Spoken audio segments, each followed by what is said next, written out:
곽수종의 뉴스 정면 승부. 곽수종의 뉴스 정면 승부.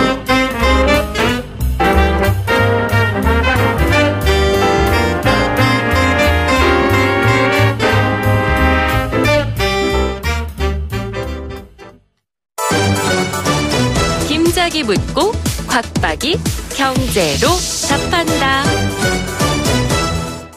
주파수 94.5 YTN 뉴스 FM 곽수종의 뉴스 정면 승부 3부 시작하겠습니다. 김 작가 질문 주는 시간입니다. 질문 주세요. 네, 김 작가입니다. 네. 그동안 금갈치라고 불렸던 제주도 갈치가 올해 네. 풍년이라고 가격이 40%나 떨어졌다는 보도가 나왔더라고요. 예. 근데 이런 뉴스를 보고 막상 마트 가서 갈치를 사려고 보면 네. 큰 차이 없이 비싼 건 똑같아요. 예. 왜 소비자들은 원가 가격이 떨어졌어도 가격 인하를 체감하기 어려운 걸까요?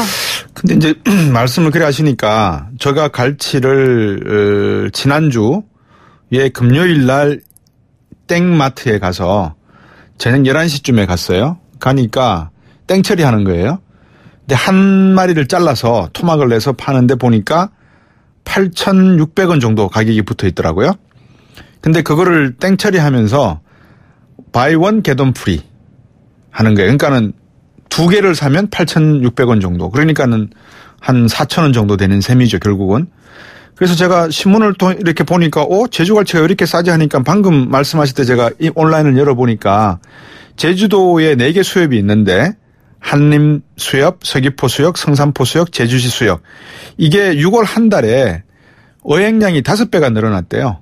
그래서 600톤 정도 이렇게 어획량이 생겨서 옛날에는 좀 한 95억 정도밖에 수익이 없었는데 올해는 무려 2,900톤, 3,000톤이 잡혀서 가지고 439억 수익을 거뒀다는 거죠. 그러면서 가격은 이마트 같은 경우에 이게 거의 한 40% 다운을 시켰다. 이렇게 지금 방금 뉴스에 떴어요. 제가 찾아보니까. 그러면 방금 은지 씨가 이야기한 거하고는 내용이 완전히 틀리잖아요. 그죠? 왜 이렇게 비쌀까? 그러면 수협에서 공판장에서 공매를 해서 사서 트럭에 싣고 배 타고 트럭에 싣고 서울까지 오는 과정에 중개상들이 한 3단계 정도 있지 않겠어요? 그죠? 노량진 수산시장까지 뭐 이야기를 치면. 그러면 거기서 어디 마진이 생긴 것 같아요. 그죠? 이거를 공정거래위원회에서 한번 들여다봐야 될 것 같은데요. 저는 이마트에서 밤에 땡처리 할 때 buy one get one free 해서 8,600원에 산 적이 있습니다. 지금 이마트는 그 가격에 판다는 거거든요.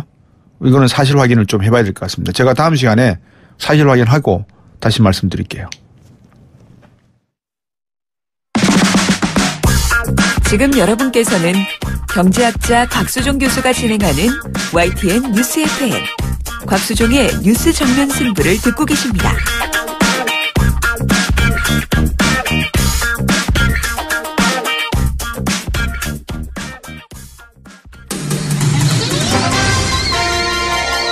정면 스포츠.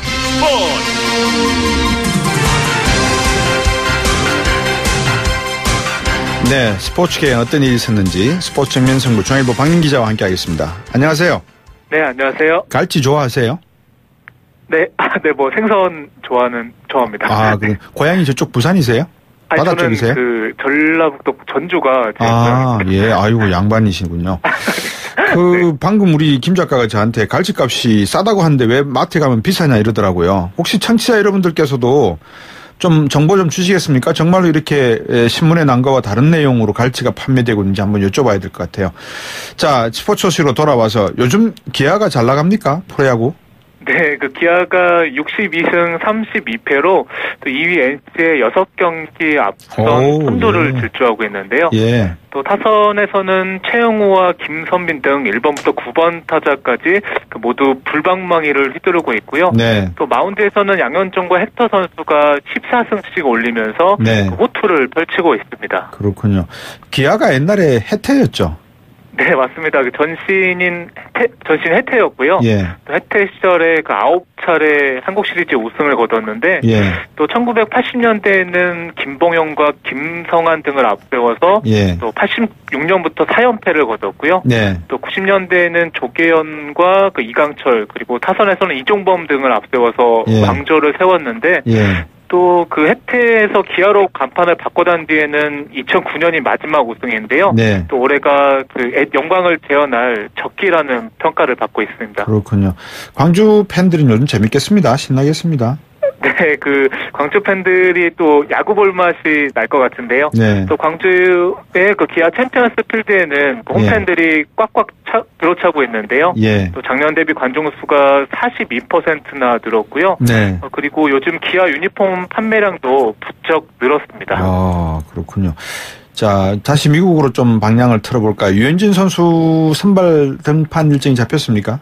네, LA 다저스 투수 류현진 선수가 31일에 그 샌프란시스코와 홈 경기에 선발 등판하는데요. 네. 지난 25일 미네소타전에서는 또 부상에서 돌아와서 네. 5이닝을 2실점으로 막았지만 네. 또 승패 없이 물러났고요. 네. 이번에 시즌 4승에 재도전하고 그리고 샌프란시스코의 그 마이너리그로 내려간 황재균 선수가 콜업될 가능성이 있어서 예. 또 한국인 투타 대결이 성사될 수도 있습니다.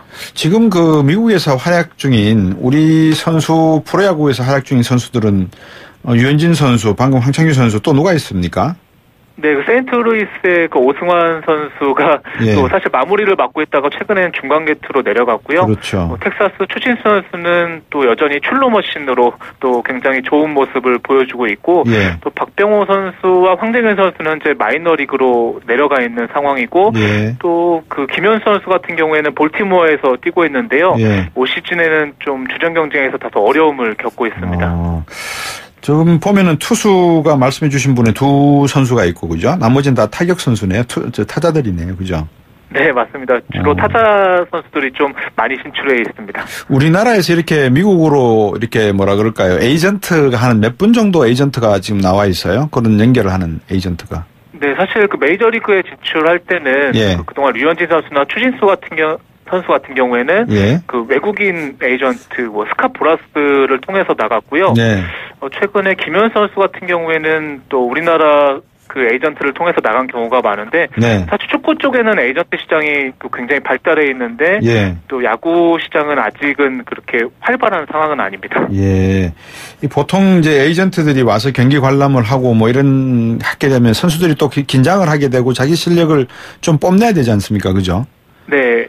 앞으로 이런 그 에이전트 시장이 우리 야구나 축구나 농구 시장에서 좀 많이 활성화될 가능성은 어떻게 보세요? 네, 그 사실 그 축구 쪽에는 지금 활발하게 에이전트 사업이 이루어지고 있고요. 네. 그 야구 쪽에는 아직 그 전문화가 되어 있지는 않은데 그 최근에 뭐 오승환 선수 에이전트 같은 경우도 한국인이 맡고 있거든요. 네. 또 이렇게 주위에서 또 진심으로 다가와서 도와주면은 그쪽 시장도 좀 활발히 넓어질 것 같습니다. 우리 박린 기자가 에이전트 해보실 생각은 없으세요? 네, 저는 아직까지 그런 생각은 없고요. 그렇군요. 기자를 열심히 하겠습니다. 예. 우리 박태환 선수가 지금 수영 쪽에서 다시 그 뭐라 그럴까요? 재기를 하는 모습을 보면서 많은 분들이 흐뭇해하는데 여자 수영계에서 샛별이 나타났다는 이야기가 있습니다. 네, 그 22살 안세현 선수인데요. 예. 오늘 헝가리에서 열린 세계선수권 200m 저병 결승에서 네. 그 4위를 기록했는데요. 네. 그 아쉽게 메달을 따진 못했지만 한국 여자 수영 역대 그 최고 성적입니다. 네. 그 최고 성적이 어느 정도 되는 겁니까, 기록이? 네, 오늘 기록은 그 200m 저병 결승에 나섰는데요. 네. 2분 06초 67을 기록했고요. 예. 그 3위 헝가리 선수에게 0.65차 뒤져서 예. 아깝게 메달을 따지는 못했습니다. 그렇군요. 지금 축구 대표팀 같은 경우에는 어떻게 훈련이 이루어지고 있나요? 신태용 감독이 아직 선수 소집은 안 했죠? 네, 그 축구대표팀은 그 8월 31일에 그 이란과 홈 9차전 그리고 9월 5일에 우즈베키스탄과 원정 10차전을 앞두고 있는데요. 네. 아직 그 경기가 많이 남아있는 만큼 그 소집은 이루어지지 않고 있고 예. 신태용 감독이 국내 경기장을 또 부지런히 돌아다니면서 선수를 체크하고 있고 예. 유럽파 같은 경우에는 또 비디오를 통해서 선수들의 컨디션을 점검하고 있습니다. 그렇군요. 그 청취자 한 분이 문자를 질문을 주셨어요. 네. 8072번님이 텍사스 다르비슈가 트레이드 하나요? 이렇게 하셨는데 어떤 말씀입니까? 네, 최근에 그 다르비슈 선수가 또 대량 실점을 그 최근 경기에서도 했었는데요. 네. 또 그런 트레이드설도 그 선수들이 나오고 있는데 뭐 축구도 마찬가지고 이적설이나 야구에서 트레이드설 같은 경우에도 또 최종 결정될 때까지는 여러 변수들이 많기 때문에 네. 최종적으로 또 지켜봐야 될 것 같습니다. 그렇습니다. 지금 골프 투어는 어떻게 돼가고 있습니까? 네, 뭐 다음 경기가 좀 있습니까? 네, 그 LPGA 투어에서 또 우리나라 선수들이 또 계속해서 좋은 성적을 내고 있고요. 예. 그 올 시즌에만 그 10차례 이상 우승을 거두면서 그러니까요. 또 우리나라 그 태극 낭자들이 또 그 여자 프로골프 계를 또 평정하고 있습니다. 예. 우리가 좀 그 LPGA 이런 그 우승을 하도 많이 하니까요. 이 기금을 잘 활용하는 그런 것도 좀 고민을 좀 해봐야 될 것 같아요. 그죠? 네, 그 워낙 또 우리나라 선수들, 여자 골프 선수들이 네. 또 기부도 많이 하고 있고 그러니까요. 유망주들을 통한 그런 기부 활동도 활발히 예. 펼치고 있는데요. 예. 또 뭐 조직적으로도 그렇게 그런 제안이 있으면 좋을 것 같습니다. 예. 평소에 이 스포츠에 대해서 관심이 너무 많아가지고 오늘 좀 길게 여쭤봤습니다. 고맙습니다, 오늘. 네, 감사합니다. 예. 지금까지 중앙일보 박민 기자였습니다. 곽수종의 뉴스 정면 승부. 방송 들으시고 의견 있으신 분들은 지금 바로 샵 0945, 샵 0945. 짧은 문자 50원, 긴 문자 100원이 부과되는 휴대전화 문자 메시지를 보내주세요. 오늘 들으신 방송은 YTN 라디오 홈페이지와 곽수종의 뉴스 정면 승부 팟캐스트를 통해 다시 확인할 수 있습니다.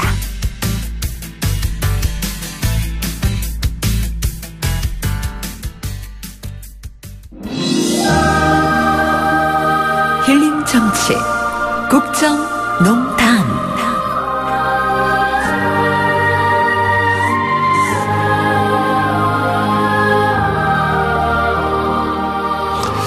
자, 정치 힐링쇼 국정농담 시간입니다. 국민의당 지지율과 힐링이 필요해 이런 제목으로 한번 오늘 말씀을 나눠보려고 하는데요. 더불어민주당의 이석현 의원 나와 계십니다. 안녕하십니까, 의원님? 네, 안녕하세요. 예. 이석현입니다. 국민의당의 문병호 전 최고위원 나오셨습니다. 안녕하십니까? 예, 안녕하세요. 문병호입니다. 네, 두 분 혹시 장에 가서 갈치 사보신 적 있으십니까? 아, 갈치요. 예. 제가 밤맛 없을 때 예. 생선 사러 수산시장에 갈 때가 있어요. 예, 예. 사봤습니다. 예. 요새 갈치 값이 싸다고 하는데. 요즘은 안 사봐고 옛날에 샀는데. 아, 옛날에 사셨습니까? 다시 좀 값이 올랐다가 요즘 예. 갑자기 또 갈치 풍년이 됐다 그러대요. 예. 풍년이 됐다. 문병호 최고위원. 저는 그냥 뭐 따라가본 해보겠는데 제가 예. 직접 사본 적은 없어요. 예. 아니, 근데 이제 최고위원님도 조금은 장 보고 사보는 그래야 되겠습니다. 예, 맞습니다.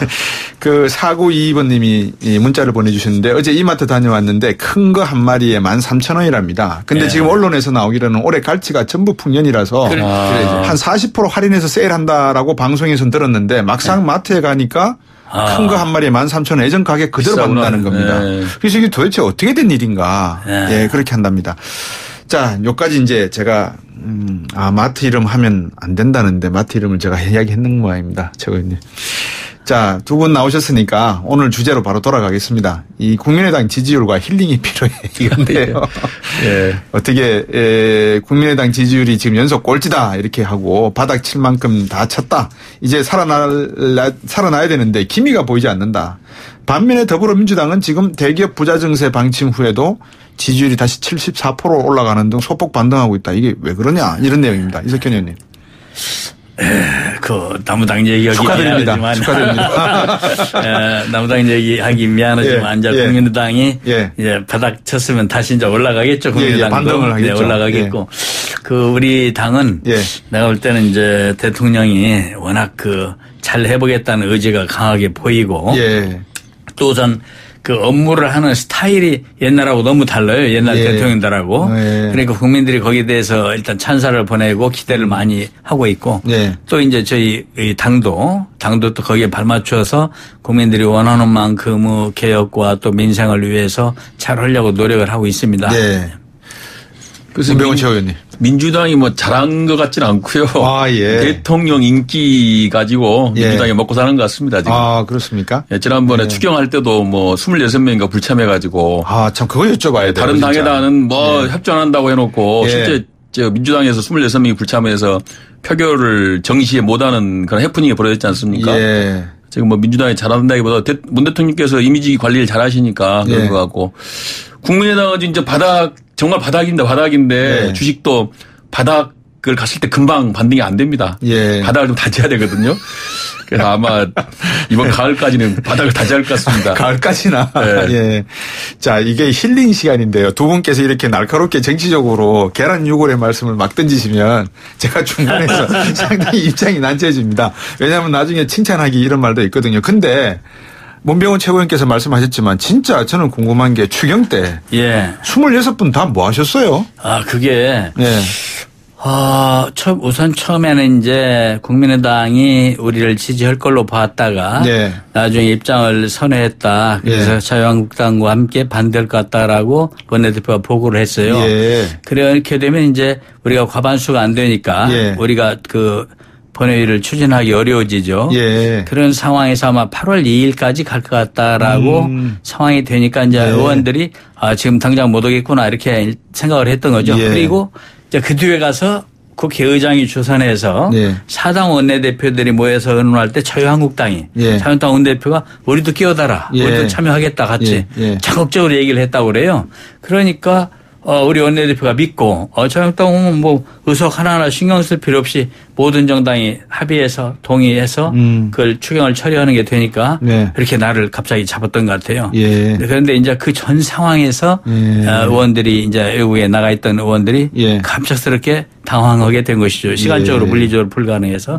그렇지만 결과적으로는 자관 책임 있는 여당으로서 대단히 국민에게 죄송하게 생각하고 또 그런 일이 없도록 절대적으로 노력을 해야 되겠는데요. 하나만 덧붙이면 조금 이런 점은 섭섭하게 돼요. 언론에 대해서. 뭐냐면 자유한국당이 들어오기로 합의를 해놓고 일방적으로 깨고 안 들어와서 문제가 생겼고 나중에 가서 달래서 이제 모셔온 건데 실은 그거는 의정치에 있어서 서로 약속을 파기하는 것이고 특별한 이유 없이 바로 전날 들어오겠다고 해놓고 안 들어오는 그런 상황 이게 뭔가 얼른 납득이 안 가는데 저희가 야당이었을 때 과거에 저희가 야당했을 때 얘기를 하자면은 왜 들어가서 반대만 될 걸 안 들어가냐. 언론에서 그런 비판 많이 했어요. 그렇죠. 지금은 이번에 자유한국당한테 그런 비판 않더라고요. 그래서 조금 섭섭한 점도 있습니다. 우리가 잘못했고 잘 해나가겠습니다 하는 약속을 전제로 해서 덧붙이는 말씀입니다. 근데 그 문병훈 최고위원께서는 제가 조금 뭐라 그럴까 제가 조금 말씀을 안 여쭈고 먼저 이석현 의원께 좀 여쭈고 싶은 게 박주선 비대위원장께서는 이 문재인 정부의 지지율 고고 행진이 우리 국민의당이 협조를 해줬기 때문에 그런 거다. 그 점은 잘 모르겠어요. 잘 모르겠는데. 별로 좋지 않은 말씀인데 사실은. 그렇습니까? 근데 이제 약간 이제 꼬아서 하는 말씀이긴 하죠. 제가 이제 먼저 말씀하실까요? 제가 이제 그거를 긍정적으로 해석을 하자면 또 뭐 이렇게 도와주신 부분도 있죠. 저기 이낙연 국무총리 때 그리고 이제 또 김상곤 청문회 결과 보고서 채택할 때 이게 도와주시기도 했고 이번 추경도 이제 결과적으로 도와주셨고 또 그러긴 한데 우리 당 지지도가 높은 게 그 당 국민의당 때문인 것 같지는 않고 그건 공감하기 어렵고 저는 대통령의 태도와 또 뭐냐면 새로운 것에 대한 그런 충격 국민들이 과거에 이명박 박근혜 대통령 때 정말 못 볼 걸 많이 봤어요. 그런데 지금 보니까 뭐 우선 사소한 것부터 얘기합니다. 뭐 그냥 허심탄회하게 앉아서 차 마시고 그냥 그 비서들하고도 그냥 막 쉽게 어떻게 생각하면 그냥 예절이 없이 서로 막 대화하고 그런 장면들이 굉장히 국민들한테 참 신선하게 보인다. 신선하거든요. 신선하고 그래서 그런 면을 포함해서 과거에 잘못된 것을 이렇게 개혁하겠습니다는 걸 상당히 구체적으로 제시해요. 새 정부가 지금 수치를 항상 동원해서 제시해요. 그런 것들에 대해서 국민들이 기대 많이 하고 있는 거다. 이렇게 생각을 합니다. 문병훈 최고위원님. 제가 한 1분 정도 드릴 테니까요. 나중에 4부로 가서 제가 말씀만 드릴게요. 칭찬 한번 해 주세요. 더불어민주당. 더불어민주당이요? 더불어민주당 칭찬할 게 별로 없어요. 그래서 문재인 대통령은 칭찬할 게 있는데. 문재인 대통령 칭찬 한번 해주세요, 그러면. 문재인 대통령께서 이제 소통 행보를 잘하시고 계시고, 좀 열린 국정 운영 이런 것들을 상당히 이제 칭찬 드려야죠. 이제 앞으로 이제 물론 이제 국정 운영의 능력이나 결과를 내시는 건 별도인데 그건 쉽지 않다고 봅니다. 그렇지만 일단 이미지 정치는 잘하고 계시고, 뭐 두루 하여튼 국민들에게 상당히 뭔가 새로운 이미지 대통령 상을 잘 만든 것 같아요. 또 더군다나 이제 박근혜 전 대통령이 워낙에 국민들로부터 신뢰를 잃었기 때문에 원래 폭군 뒤에 원래 선정이 있답니다. 그런 옛날 말이 있듯이 아마 박근혜 전 대통령 때문에 더 아마 지지도가 높지 않느냐 그렇게 보고 있습니다. 더불어민주당은 정말 칭찬할 게 없으십니까? 이석현 의원도 계시는데. 더불어민주당은 제가 별로 생각이 안 납니다. 왜냐하면 지금 국정 운영에서 서해돼 있어요 민주당이. 그렇기 때문에 저는 칭찬할 게 없다고 보죠. 원래는 당 중심 정치가 돼야만이 정치가 제대로 된 정치인데 청와대 중심 당이 소외된 정치는 사실 하루 정치죠. 민주당이 이제 국정의 중심에 서야 되는데 지금 뭐 상당히 국정에 소외되고 있고 뭐 당 대표도 뭐 역대 가장 대접받지 못하는 대표 아닙니까 지금. 그래서 그런 거는 좀 민주당이 분발해야 돼요. 그리고 당정 협의를 좀 잘해야 될 걸로 봅니다. 알겠습니다. 4부에서 조금 이석현 의원 말씀 한번 들어보고요. 정치 힐링쇼 국정농단 더불어민주당 이석현 의원님, 국민의당 문병호 전 최고위원님 두 분과 함께하고 있습니다. 4부에서 계속 이어가도록 하겠습니다.